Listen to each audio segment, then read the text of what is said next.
In the south of France, there is an extraordinary cycle route, the Canal des Deux Mers, which connects the Atlantic to the Mediterranean Sea over 750 kilometers of wonderful path. Alors on danse, alors on danse, alors on danse, alors on danse, alors on danse, alors on danse, alors on danse.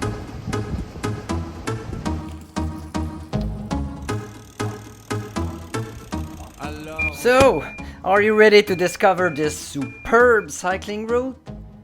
We're Alain and Lucie, and welcome to this video about our trip on the Canal des Deux Mers in October 2025 by Ultralight Cyclotouring, of course.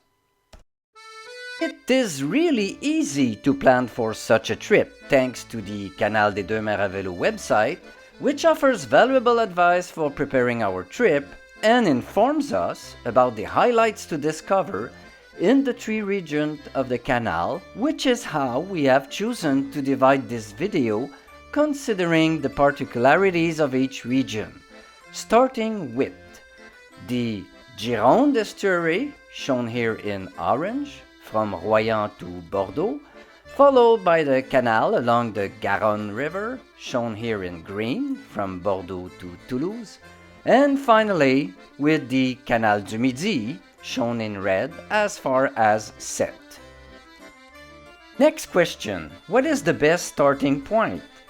First, it is suggested to cycle from west to east because of the prevailing winds, and the nearest large city on the Atlantic Ocean, served by an airport or fast trains, is Bordeaux.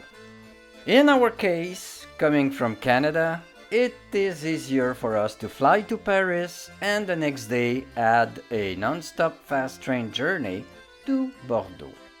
Upon landing in Paris, what incredible luck to be welcomed by our friends Hervé and Cécile with all our luggage, our bikes being in the two red suitcases. After a long chat over delicious typical French meals, we had a well-deserved good night's sleep, and the next day we took our bikes out of our red suitcases to unfold them and inflate the tires. We'll be leaving these suitcases at their place for the duration of the trip.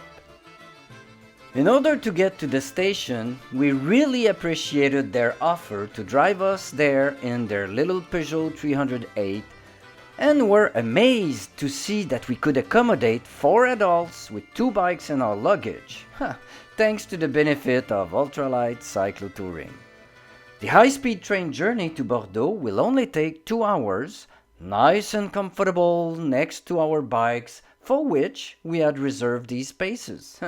Cool! Hello Bordeaux, the world capital of wine. Of course, we couldn't miss the Cité des Vins, a fantastic museum in a modern architectural setting where not only is the history of wine from around the globe presented, but you can also taste some from the observation tower. We also love the Bassin des Lumières, which features theme exhibitions in the former submarine hangars built during World War II. Impressive! Bordeaux offers many other attractions, but we are too eager to get cycling. The idea of taking the train to Royan and cycling back doesn't really appeal to us. That's when we discover another route, the Tour de Gironde by bike, on francevelotourisme.com. We're intrigued by the idea of going to the Dune of Pilat in Arcachon and crossing the Landes de Gascogne, a beautiful 400-kilometer stretch. Sold! Drums and trumpets, we're off!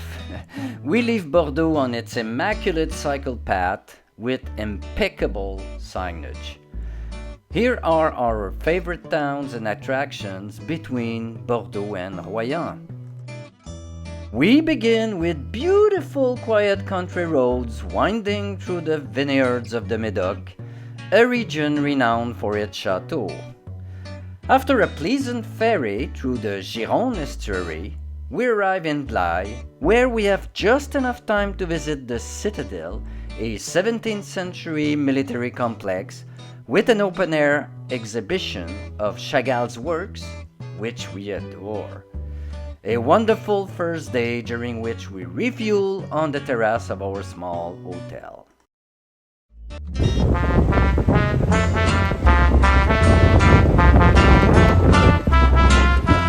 The next day was the most difficult of our trip in terms of wind and rain, but fortunately upon arriving in Mortagne, the good weather finally arrived.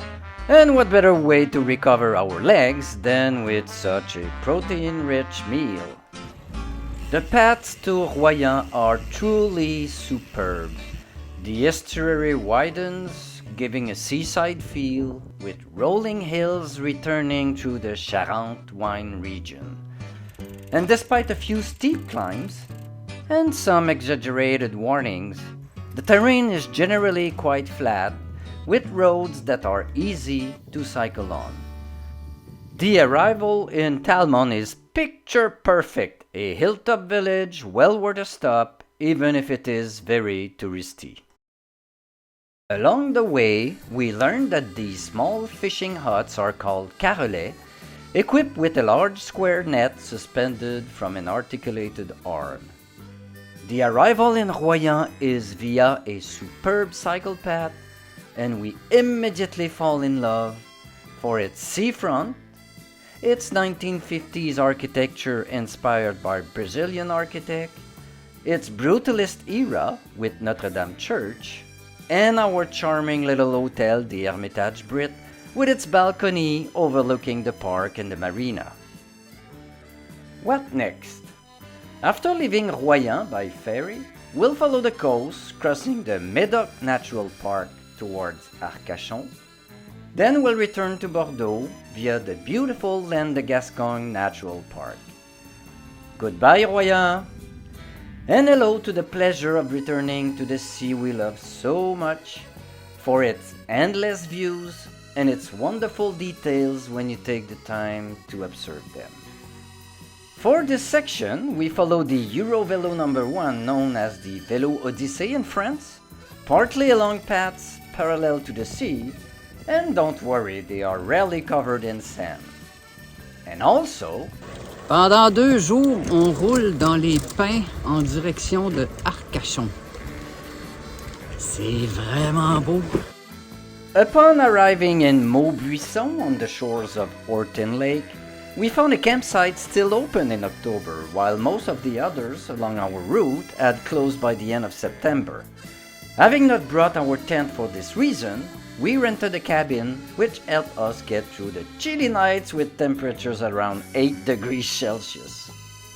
During the day, however, the temperature hovered around 20 degrees Celsius, making it a perfect day to explore Arcachon, where we ended up staying for 3 nights because we fell completely in love with the town. During our stay, we discovered the impressive Dune of Pilat, the tallest sand dune in Europe at 106 meters, and we were able to walk along its crest for 2.7 kilometers. The coastline was so magnificent that we returned along the beach for the 10 kilometers back to Arcachon, with refreshing breaks along the way, of course. Arcachon is quickly forgotten when we reach the magnificent cycle path of the Laine de Gascogne Natural Park towards Bordeaux. We then have some wonderful encounters, like this friendly hunter who confessed that coming home empty-handed doesn't spoil his hunting trips. However, our highlight of this section was staying in an authentic gypsy caravan in Léognan. These Vesta caravans, crafted by some 15 different craftsmen in Romania, are a masterpiece of carpentry. It was on this high note that we concluded our tour of Gironde with a crossing of the Garonne River in Bordeaux. This is where we begin our second region, where we'll follow the Garonne River and its lateral canal. Initially, we'll take the superb Roger-Lapébie cycle path, which follows a former railway line. After passing La Réole, we'll join the canal, this marvel of civil engineering, which will follow all the way to Toulouse, stopping in these cities to explore their attractions together. Roger-Lapébie was a French cyclist who won the Tour de France in 1937. This cycle path is dedicated to him, whose former railway stations have been restored into nice cafes, much to the delight of cyclists. The landscape is varied, alternating between forests, tunnels, and vineyard-covered hills. In Courpiac, we stayed in a bed and breakfast and had the great pleasure of discussing history with Agnes. Why was this canal built? We learned that before the 17th century, merchant ships had to pass through the Strait of Gibraltar to reach the Mediterranean. This detour could take several weeks and was risky due to storms and pirates. Pierre-Paul Riquet's ambitious dream of a royal canal was therefore well received by Louis XIV because the passage would now be under French control rather than Spanish, and river navigation would be predictable and safe, with an average journey time of only 2 weeks. Pierre-Paul Riquet proposed his gigantic project in 1662 at a time when machinery didn't exist. Imagine! It required digging over 350 kilometers of canals by hand, building 63 locks, nearly 130 bridges, including 7 canal bridges, and even a tunnel. After 20 years, it was inaugurated in 1681, a year after the death of Mr. Riquet, who had invested his entire fortune in his health. Since the engine did not yet exist, a towpath allowed horses to pull the boats. The canal was a commercial success for nearly 200 years until the arrival of the railways, which offered faster and cheaper transport.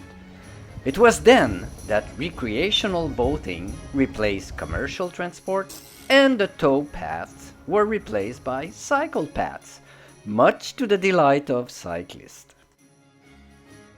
It was shortly after La Réole that we joined the canal, here on the right, which runs alongside the Garonne River here on the left.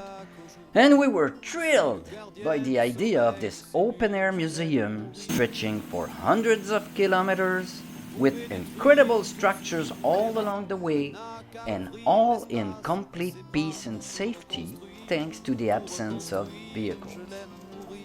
It is also the pleasure of sharing our passion with other cyclists like Arnaud, who had actually been a fruit picker in this orchard when he was a teenager. Arriving in Agen, on the second longest canal bridge in France, is spectacular.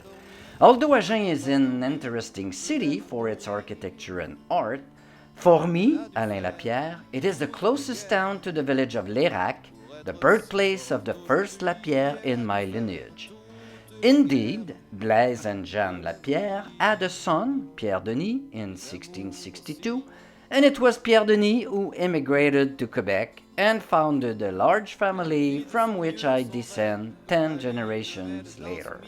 I am truly moved to be visiting the church where Blaise and Jeanne were married and where Pierre was baptized. We continued our research at the town hall, hoping to find some original documents, but the registers from before 1800s are in the departmental archives in Agen. And once there, we were told that everything is now only accessible online, if I'm willing to spend several hours deciphering the hundreds of handwritten pages.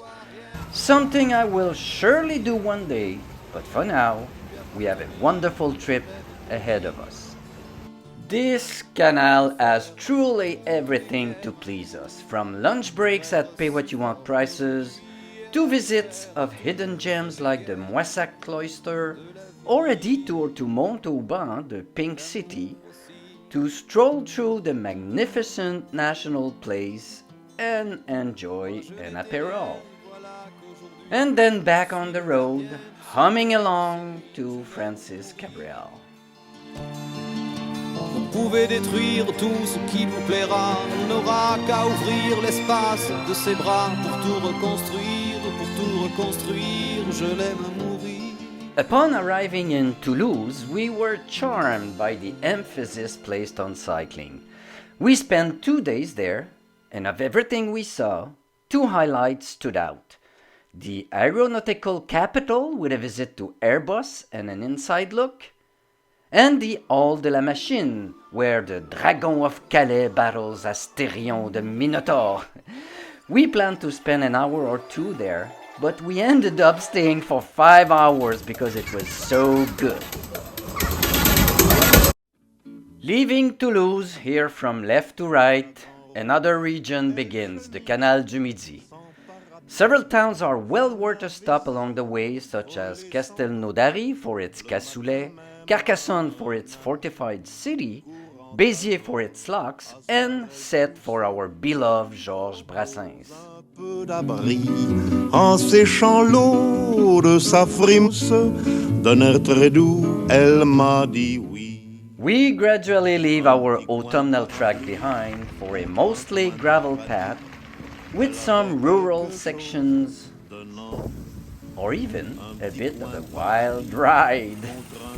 Parapluie, je ne perdais pas au change, pardi.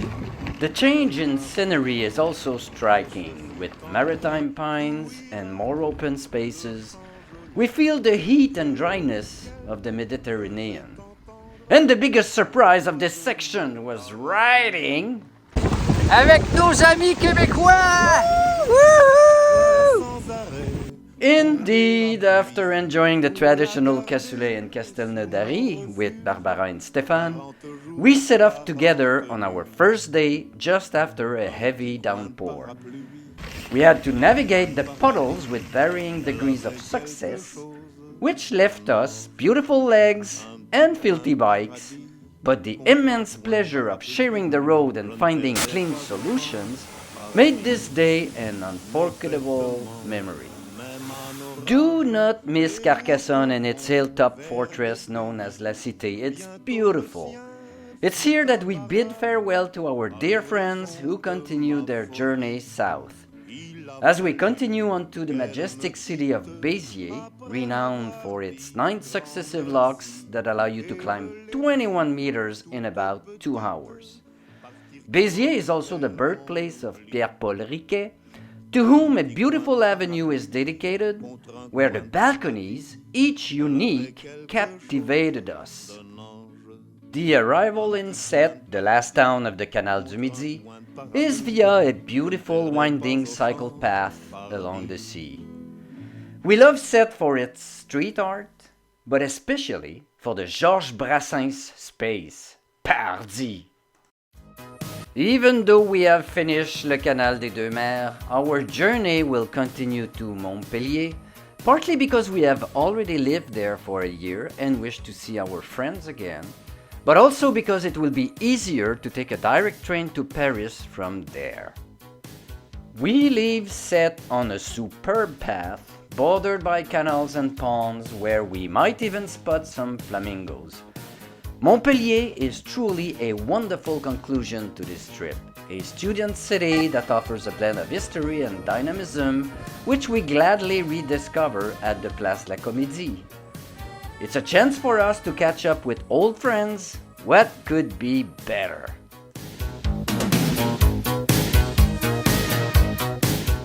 And how easy it is to take the train with our helix bikes, which have more than proven themselves with 9 trips and over 10,000 kilometers.